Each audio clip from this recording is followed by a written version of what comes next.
اور اس کی تعبیر آپ نے حاصل کی کیسے؟ میں چاہوں گی اپنی کہانی اپنی زبانی ہماری بہنوں کو بتائیے. اچھا، ایسا ہے کہ سب سے پہلے تو میں یہ بتاؤں گی کہ میری فیلڈ کیا ہے. جی. میں اسپیشل ایجوکیٹر سب سے پہلے رہی، پھر اس کے بعد اسپیچ پیتھولوجسٹ بنی. میں نے آرمی میں 12 سال گزارے اور اب میرے اپنے ریہیبلیٹیشن سینٹرز ہیں. یہ ایک طویل محنت کے بعد یہ میں نے منزل کو سر کیا اور اس کے بعد یہ میں نے کامیابی حاصل کی. اب آپ اگر یہ پوچھتے ہیں کہ یہ خواب دیکھا کب اور کیوں، تو ایک ذہن میں خیال تھا کہ ایسی کون سی فیلڈ ہے جو ہمیں خدا کے قریب بھی رکھے اور دنیا کے مقاصد بھی پورے کرنے میں مدد دے. تو مجھے یہ واحد ایک ایسی فیلڈ نظر آئی جس میں ہم چاہتے ہوئے یا نہ چاہتے ہوئے خدا کے قریب تر ہوتے جاتے ہیں. پھر اس کے لیے اسٹرگل بہت زیادہ فیس کرنی پڑی، بیکاز جب بھی ہم بات کرتے ہیں خصوصی بچوں کے ساتھ کام کرنے کی، تو سوسائٹی میں جس دور میں نے کام کرنا شروع کیا اس دور میں ایکسیپٹ نہیں کیا جاتا تھا. اس دور میں صرف ایک ہی چیز تھی، یا تو ہم انجینئر بنے، یا ہماری بیٹی ڈاکٹر بنے، یا ایون بہت کچھ ہو تو ٹیچر بنے. تو یہ کانسیپٹ بڑا ہی ریئر تھا اور اس کے لیے مجھے بہت زیادہ ہارڈ ٹائم دیکھنا پڑا. اویئرنیس بہت زیادہ کم تھی، بیکاز یہ تو آئیڈیا تھا کہ میں نے یہ فیلڈ چننی ہے، لیکن اس کے لیے میں نے کون سا راستہ اختیار کرنا ہے یہ کچھ بھی آئیڈیا نہیں تھا. ایون میں آپ کو بتاتی ہوں، پنڈی اسلام آباد میں کوئی بھی ایسا کالج نہیں تھا جو ایم اے کروا رہا ہو اسپیشل ایجوکیشن میں. اس کے لیے مجھے بہت زیادہ ایفرٹ کرنی پڑی. اور میرے ایک سینئر تھے، انہوں نے مجھے گائیڈ کیا کہ صرف اوپن یونیورسٹی یہ پروگرام لانچ کر رہا ہے اور اسی میں ہی آپ جا سکتے ہیں. یہ کب کی بات ہے اندازاً؟ یہ 2006 کی بات ہے. اچھا. آن دیٹ ٹائم الحمدللہ میں نے ایم اے میں ایڈمیشن لیا اور پیرالل المکتوم میں نے کام شروع کیا. ٹھیک ہے. بلائنڈ بچوں کے ساتھ کام کرنے کا موقع ملا اور بہت کچھ سیکھنے کا موقع ملا. میں یہ سمجھتی ہوں کہ آج تک اگر میں یہ سوچتی ہوں کہ 17 سال ہو گئے مجھے اس فیلڈ میں، تو یہ میں نہیں کہہ سکتی کہ میں نے اپنی تمام لرننگ کو اچیو کر لی ہے، بلکہ ہر کیس دوسرے سے اتنا زیادہ ڈفر کر رہا ہے، اتنا مختلف ہے کہ اس سے سیکھنے کا موقع مل رہا ہے. تو یہ لرننگ پروسیجر ہے جو کہ ڈے بائی ڈے امپروو ہی ہو رہا ہے اور ایک صدقہ جاریہ کا سبب بن رہا ہے. جی بالکل، بہت اچھی بات کی آپ نے رخ صاحبہ. اور اسپیشل ایجوکیشن حاصل کرنا اور وہ بچے کے جو کسی نہ کسی محرومی کا شکار ہیں ان کے ساتھ کام کرنا، ان کا علاج کرنا آپ کا ایک خواب تھا اور ماشاءاللہ آپ نے اپنے اس خواب کی تعبیر حاصل کی. آپ کام کر رہی ہیں، ان بچوں کا علاج کر رہی ہیں اور صدقہ جاریہ ہے. یہ بہت بڑا یہ نیکی کا کام ہے اور انسانیت کی بہت بڑی خدمت ہے یہ. تو جب آپ نے یہ فیلڈ چنی یا چننے کا ارادہ کیا تو گھر والوں، خاص طور پہ آپ کے جو پیرنٹس ہیں، کیا انہوں نے آپ کو کہا کہ یہ فیلڈ آپ کو چننی چاہیے یا نہیں؟ دیکھیں، جیسے میں نے آپ کو پہلے بتایا کہ سب سے پہلے تو پیرنٹس کا خواب ہوتا ہے. خواب کیا ہوتا ہے؟ ڈاکٹر بنے، انجینئر بنے، ٹیچر بنے، وکیل بنے.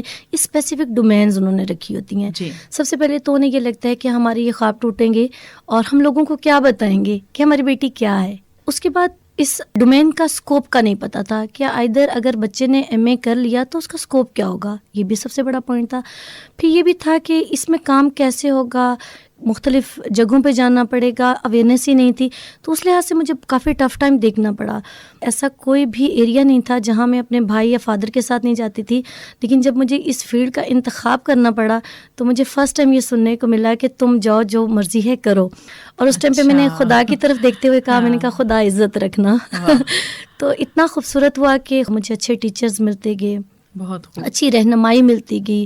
اور میں کبھی کبھی یہ سوچتی ہوں کہ انسان صرف نیت کرتا ہے، ایک رخ متعین کرتا ہے، چلاتا خدا ہے. بے شک. اور صرف میں نے نیت کی تھی اور خدا نے چلایا اور آج مجھے اس مقام پہ پہنچایا کہ آج میرے ساتھ ٹیم ہے 48 پرسنس کی جو میرے انڈر کام کرتے ہیں. ان کو میں گائیڈ کرتی ہوں، ٹرین کرتی ہوں اور 100 کے قریب بچہ ہے جو میں ڈیلی بیسس پہ اس کو اٹینڈ کر رہی ہوں. تو یہ میرے خیال میں بہت بڑی سکسیس ہے میرے لیے. بے شک بے شک، اس میں کوئی شک نہیں. اچھا رخ صاحبہ، آپ نے جب یہ کام شروع کیا تو ظاہر اس وقت آپ کی شادی نہیں ہوئی تھی. پھر اس کے بعد جب آپ کی شادی ہوئی تو بعد میں آپ کے جو ہسبینڈ تھے وہ آپ کے ساتھ کتنے کوآپریٹیو رہے؟ یعنی ان کا جو ایک تعاون تھا وہ آپ کو حاصل رہا یا وہاں سے بھی کچھ باتیں ایسی تھیں جو آپ کو برداشت کرنا پڑیں؟ میرے خیال میں لائف پارٹنر جو ہوتا ہے اس کا ساتھ آپ کے لیے بہت زیادہ امپورٹنٹ ہوتا ہے. اور ایون پیرنٹس بھی تھوڑی دیر کے لیے، وہ بینگا پیرنٹس ہمارے لیے بھلا چاہ رہے تھے، انہیں یہ نہیں آتا. ان کے جو خدشات تھے وہ اپنی جگہ ٹھیک تھے، ایگزیکٹ ایسے ہی لیکن بعد میں جب انہوں نے دیکھا اور پھر انہوں نے ایون ساتھ دیا. ایگزیکٹ انہوں نے ساتھ دیا اور فخر سے پھر بتانا شروع کیا کہ اوکے میری بیٹی اس فیلڈ میں. اگر میں ہسبینڈ کے حوالے سے بات کروں تو انہوں نے ایجوکیشن میں ایون انہوں نے وہ فریڈم دیا جو شاید ایک بیوی یا ایک لیڈی جو ہے وہ ایکسپیکٹ کرتی ہے کہ میرے میاں کی طرف سے ہونا چاہیے، تو جو بیسکلی کامیابی کی ہوتی ہے فیلڈ میں تبھی ممکن ہوتی ہے آپ کی کامیابی جب آپ فری ہو کے کام کر سکتے ہیں. میری ایجوکیشن کا میری ایجوکیشن کا بڑا حصہ آفٹر میرڈ ہی تھا، اور اسپیشلی بچوں کے ساتھ. میرا جو MS تھا اس میں میرے بیٹا بھی تھا، میری ایجوکیشن بھی تھی، میری جاب بھی تھی، میرے ان لاز بھی تھے. یہ سب کی کوآپریشن کے ساتھ ہی میں اس لیول پر پہنچی، ادروائز شاید میرے لیے ممکن نہ ہوتا. صحیح. بہت سی لڑکیاں ایسی ہیں جن کی خواہش ہوتی ہے شادی کے بعد پڑھنا، آگے بڑھنا، لیکن وہ اس وجہ سے نہیں ترقی کر پاتی کیونکہ ان کے جو ان لاز ہیں یا ان کے ہسبینڈ وہ تعاون نہیں کرتے. تو اس لحاظ سے ماشاءاللہ آپ لکی رہیں، اور لکی کیوں نہ ہوتی، آپ نے ایسی فیلڈ کو چنا کہ جس میں دیکھیں انسانیت کی خدمت، اور جو پھر اللہ تعالیٰ کی مخلوق کی جو خدمت کرے، حقوق العباد پورے کرے، اس کا پھر ہاتھ اللہ تعالیٰ کیسے نہ تھامے اور کیوں کر اسے کامیابی نہ دے. تھینک یو سو مچ. یہ چیز ہے نا ایگزیکٹ ایسا ہی ہے. نارملی یہ کوشچن پوچھتے ہیں کہ آپ نے اس فیلڈ کا انتخاب کیسے کیا.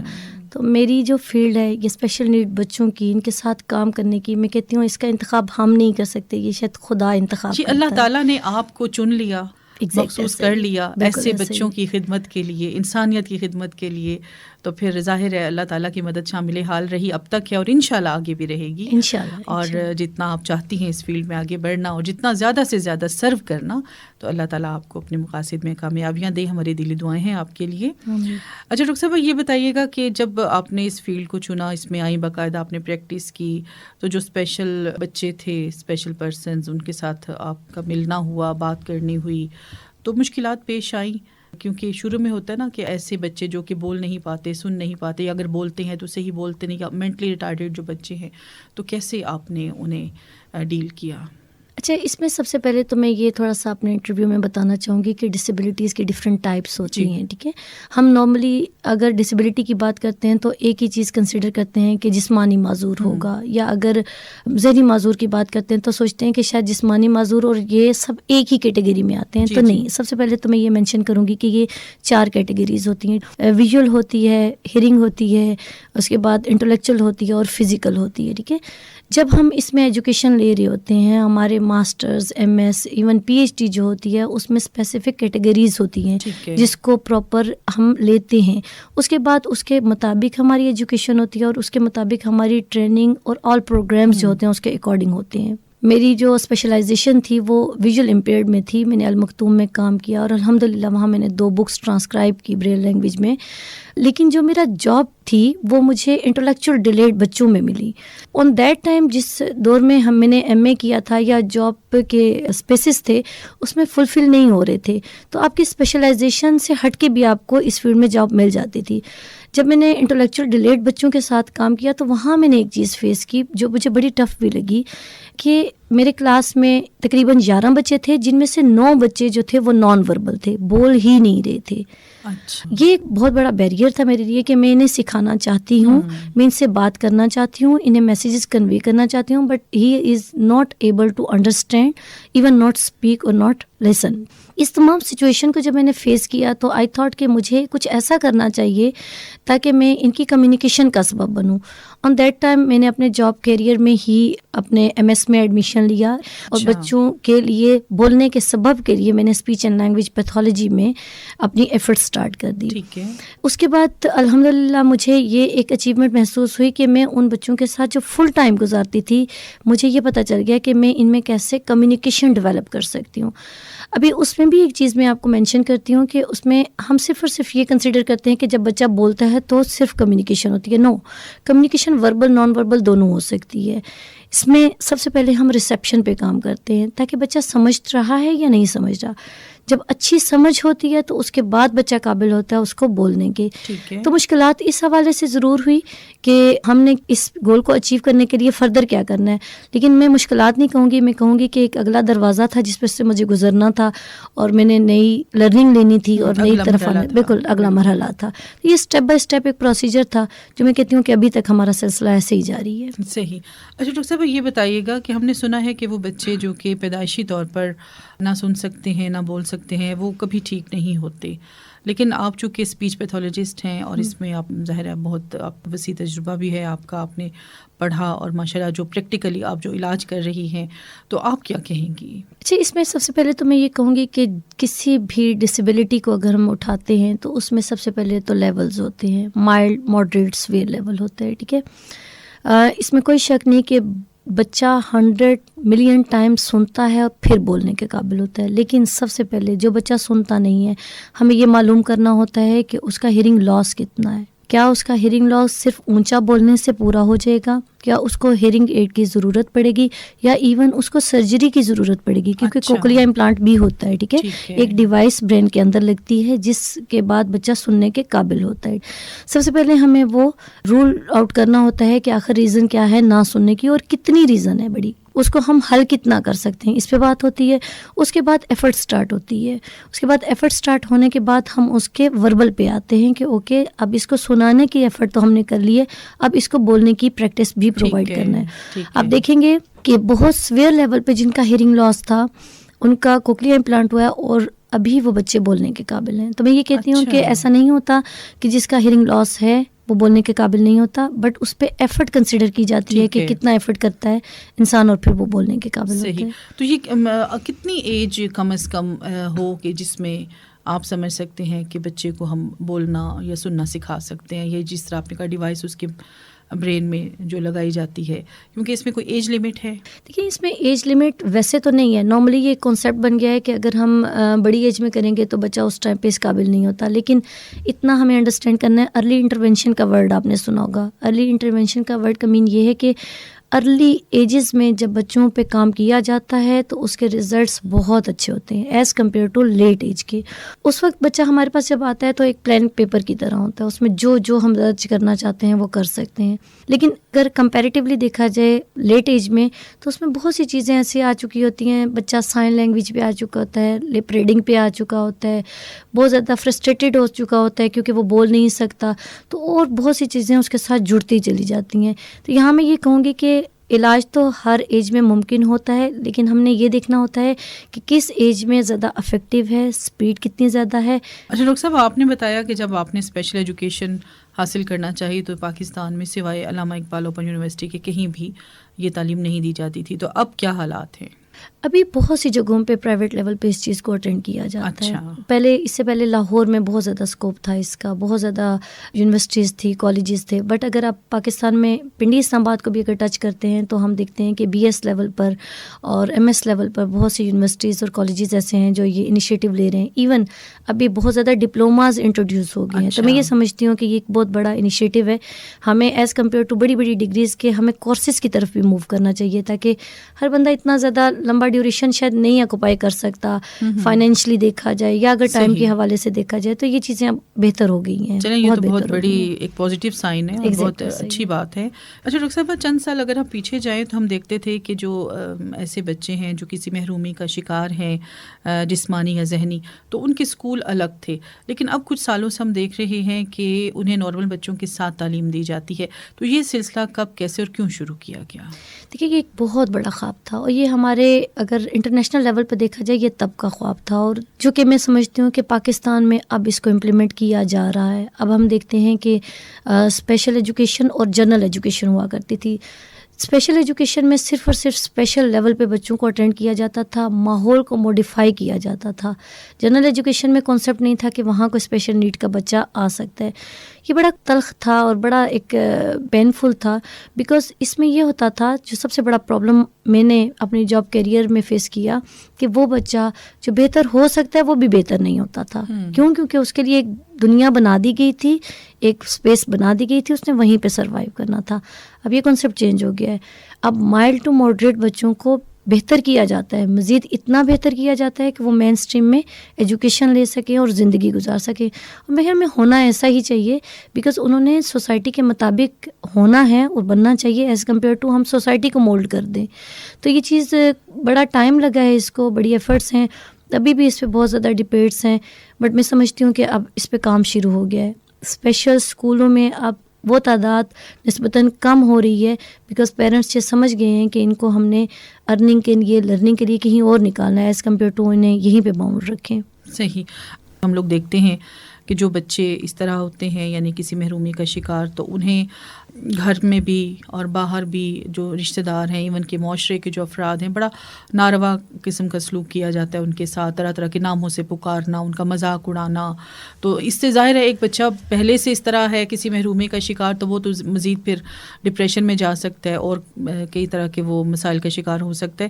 تو آپ اپنی زبانی اگر اس حوالے سے کوئی اچھا سا میسیج دینا چاہیں، ہمارے اس معاشرے کے بہت سے خواتین و حضرات پروگرام سن رہے ہیں، پروگرام تو خواتین کا ہے لیکن ہمارے جو بھائی حضرات ہیں وہ بھی سنتے ہیں، تو آپ کی زبانیں سن کر انہیں یقیناً اچھا لگے گا. میں کہتی ہوں جس دین سے ہم تعلق رکھتے ہیں اس میں تو میرے ہم اس چیز کی کمی ہی نہیں ہے، جس میں دوسروں کا احساس، حقوق العباد کو اتنا ہائی لائٹ کیا گیا ہے.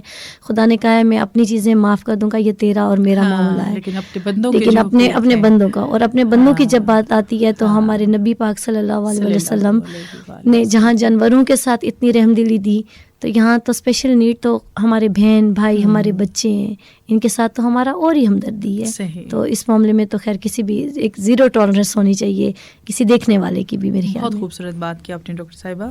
اچھا ایک آخری سوال ڈاکٹر صاحبہ، بہت سی باتیں آپ کے کیریئر کے حوالے سے ہوئیں، تو چلیں ایک آخری سوال آپ سے پوچھ لیا جائے، آپ کی جو گھریلو لائف ہے اس حوالے سے کیسے مینیج کرتی ہیں؟ ماشاءاللہ بچے بھی ہیں، گھر کو دیکھنا، اپنی فیلڈ کو دیکھنا، تو کیسے آپ مینیج کرتی ہیں؟ تھینک یو سو مچ. یہ بڑا انٹرسٹنگ سا کوسچن ہوتا ہے بیکاز ایک بڑی ریسرچ ہے اس پہ کہ جب یہ پیرنٹس ہوتے ہیں وہ شاید گلٹ محسوس کرتے ہیں کہ آپ ہر وقت دور ہوتے ہیں بچوں سے، تو شاید بچوں کو ٹائم نہیں دیتے، تو یہ گلٹ سا ہوتا ہے.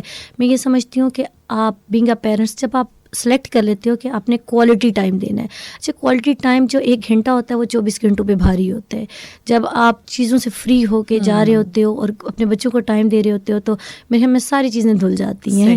اور دوسری چیز یہ ہے کہ آپ اپنی جاب نیچر کو دیکھتے ہو.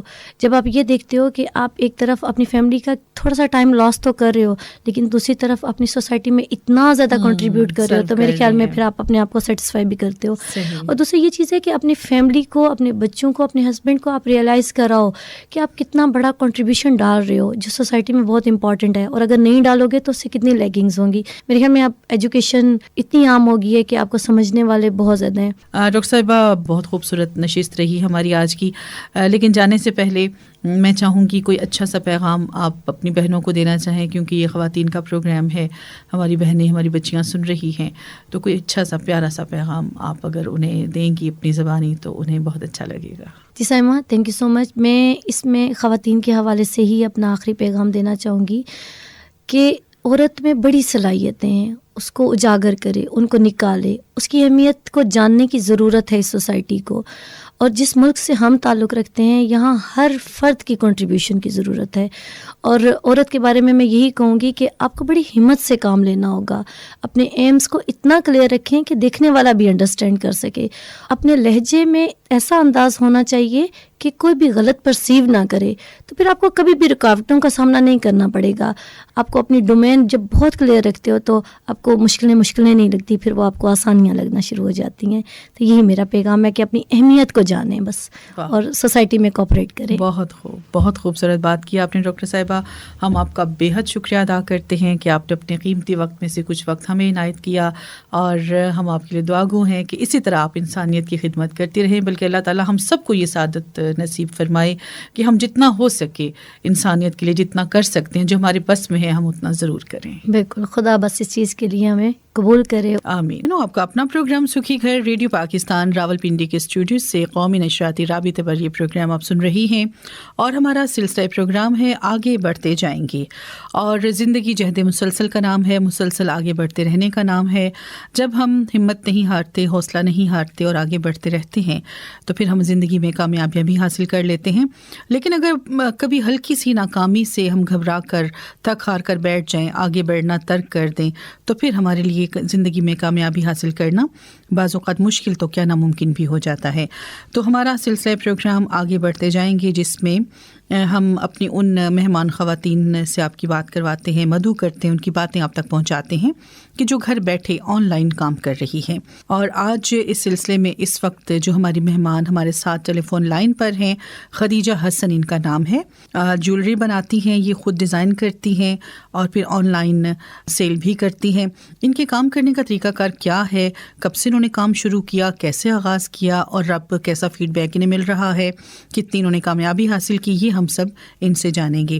جی خدیجہ حسن، سب سے پہلے پروگرام میں ہم آپ کو ویلکم کرتے ہیں. السلام علیکم، بہت شکریہ مجھے انوائٹ کرنے کے لیے. اچھا خدیجہ، یہ بتائیے گا کہ آپ نے جیولری میکنگ کا کام اور یہ جو آپ جیولری خود بناتی ہیں، ڈیزائن کرتی ہیں، یہ کب سے شروع کیا، کتنا عرصہ ہو گیا آپ کو؟ میں نے یہ شروع کیا تھا 2020 جنوری سے، 3 سال آلموسٹ ہونے والے ہیں الحمدللہ، اور تب سے اب تک چل رہا ہے الحمدللہ. تو کیسے خیال آیا کہ یہ کام آن لائن کیا جائے؟ کام تو اور بھی بہت سے تھے، لیکن آپ کو کیسے خیال آیا؟ میں اصل میں خود بہت شوقین ہوں جیولری کی، جیسے عموماً لڑکیاں ہوا کرتی ہیں، تو میں خود بہت شوقین ہوں. تو مجھے ہمیشہ سے بہت اٹریکٹ کرتی تھی جیولری، اور مجھے ہمیشہ سے بیڈز اور یہ چیزیں بہت زیادہ اٹریکٹ کرتی تھی. تو بس پھر آہستہ آہستہ پہلے تار سے شروع کیا، پھر اب کندن کا بھی کام کر رہی ہوں، اور ہیوی سیٹس بھی بنا رہی ہوں، لائٹ ویٹ جیولری بھی بنا رہی ہوں. تو کیا باقاعدہ آپ نے اس کام کی تربیت حاصل کی، یہ کام کرنا سیکھا آپ نے؟ میں بالکل سیلف ٹاٹ ہوں، اور ہاں تھوڑی بہت ہیلپ میں نے لی ضرور یوٹیوب سے، لیکن ادروائز میں نے خود سے ہی سیکھا ہے سارا کچھ. اور بلکہ اب میں آگے اور لڑکیوں کو سکھاتی ہوں، میری اسٹوڈینٹس ہیں، میں آن لائن کلاسز دیتی ہوں جیولری کی، جیولری میکنگ کی، اور ان کو سکھا رہی ہوں. اچھا، تو ابھی جو جیولری آپ بناتی ہیں تو کس میٹل سے بنا رہی ہیں آپ؟ ذرا اس کی ہمیں تفصیل بتائیں. میں ابھی بنا رہی ہوں سائمہ، میں کندن کی جیولری بنا رہی ہوں، اور میں بنا رہی ہوں تار کی جیولری بنا رہی ہوں. کندن سے جیسے کہ آپ کو پتا ہے ہیوی سیٹس ہوتے ہیں، جیسے برائڈل سیٹس ہوتے ہیں، کندن جھمکے ہوتے ہیں، کندن اسٹڈز ہوتے ہیں.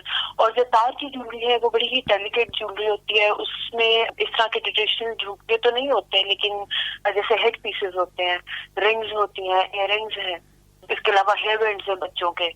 تو اس طرح کی چیزیں ہیں، مختلف بیڈز استعمال ہوتے ہیں، کرسٹل استعمال ہوتا ہے اس میں. بلکہ اب تو میں فریش واٹر پرلز استعمال کر رہی ہوں، میں سیمی پریشیس جو سٹونز ہوتے ہیں، جیم سٹونز، وہ استعمال کر رہی ہوں، جو انکٹ سٹونز ہوتے ہیں وہ استعمال کر رہی ہوں. مختلف بہت ورائٹی ہے.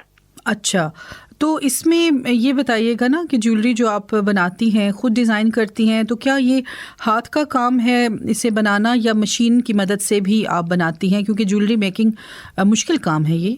جی بالکل، بہت تفصیل اور ڈیلیکیٹ کام ہے، تفصیل کی ضرورت ہے اس کے اندر، اور یہ میں ہاتھ سے بناتی ہوں. مشین میں جیولری اور ہینڈ میڈ جیولری میں فرق ہوتا ہے. جو ہاتھ سے بنایا جاتا ہے اس کی ساری بیس پہ آپ خود سے کندن ایڈجسٹ کرتے ہیں، کٹنگ کرنی ہوتی ہے، اس کی بیس لگانی ہوتی ہے، اس کے آپ نے جو بھی ہکس وغیرہ ڈالنے ہیں، ٹیسل خود سے بنا کے چھوٹے چھوٹے پرلز کے ساتھ، کرسٹل کے ساتھ ٹیسل خود بنائے جاتے ہیں، اور پھر وہ سارا اسمبل کر کے پورا ایک سیٹ کی شکل دی جاتی ہے اس کو. یعنی یہ کام کسی وہ کشیدہ کاری سے کم نہیں ہے نا؟ بالکل بہت محنت طلب، اور ہاں بہت غور کرنے والی بات ہے. تو اس میں کیا کچھ آپ ایسے اوزار استعمال کرتی ہیں جیسے کہ وہ نگ لگانے، فٹ کرنے، تار کو موڑنا؟ کیونکہ یہ ساری چیزیں ہاتھ سے تو ممکن نہیں نا، تو اس کے لیے پھر آپ کن اوزاروں کی مدد لیتی ہیں؟ بالکل، میرے پاس بہت سی قسموں کے پلائرز ہیں، کٹرز ہیں، اس کے علاوہ سیزرز مختلف طرح کی استعمال ہوتی ہے، مختلف ڈرو کا استعمال ہے، بہت ڈفرینٹ چیزیں ہیں. بلکہ میرے تو گھر والے میرے بہت مذاق اڑاتے ہیں کہ میری ورک شاپ ہو گئی ہے پوری، ہر طرح کا پلائر موجود ہے، جس کو جو پلائر چاہیے وہ موجود ہے. ڈیفینیٹلی مجھے ان سب کی ہیلپ سے ہاتھ سے کرنا بہت مشکل ہوتا ہے، لیکن پائیداری جو ہاتھ سے آتی ہے کام میں، میرے خیال میں وہ کسی اور طرح سے نہیں ہے ممکن. بالکل، یہ ہینڈ میڈ جیولری کسی صورت بھی مشین میڈ جیولری سے کم نہیں ہے. یہ ایک تھوڑا سا کانسیپٹ ہے لوگوں کا کہ شاید کہ یہ جیولری تھوڑی جلدی خراب ہو جاتی ہوگی، یعنی بالکل ایسا نہیں ہے. اس کو بہت محنت اور بہت پیار سے بناتے ہیں ہم لوگ، اور یہ کسی صورت کم نہیں ہے مشین میڈ جیولری سے. ٹھیک ہے، تو آپ انسٹا اور فیس بک کے ذریعے اپنی جیولری سیل کرتی ہیں؟ انفیکٹ میں نے جب کام سٹارٹ کیا تھا تو اس وقت میرے جو ایک بزنس پلان میرے مائنڈ میں تھا وہ آن لائن پلس لائیو